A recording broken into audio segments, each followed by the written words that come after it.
When you come right out of the gate with something as impressive as Barbarian, it's safe to say that the expectations for your next movie will be sky high. So, can Zach Cregger capture lightning in a bottle twice with his new film Weapons?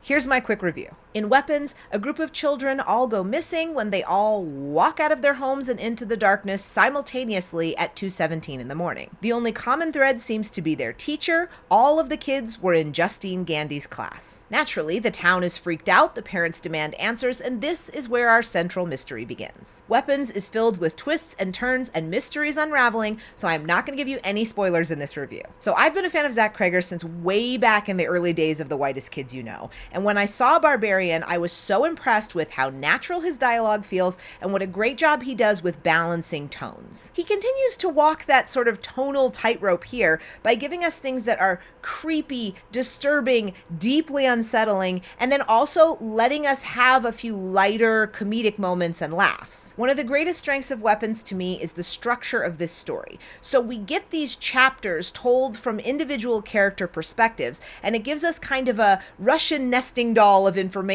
as we get closer and closer to unraveling the central mystery. And kind of similar to Barbarian, he has this real mastery of cutting to something else right at the height of a sort of climactic action.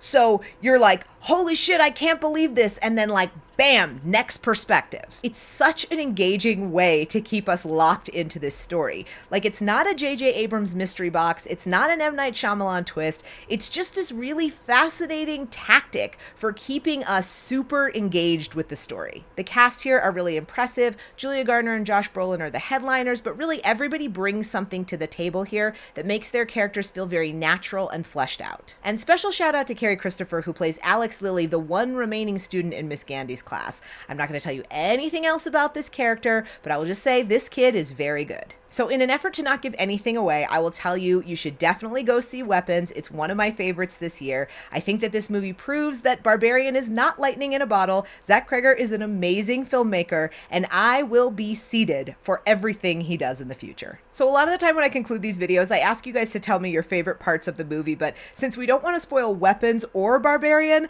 let's go ahead and take it back to the Whitest Kids You Know days, and let me know in the comments what is your favorite sketch. As always, you can read my full review of Weapons on trashwire.com, and you can follow me at Trashwire on Letterboxd.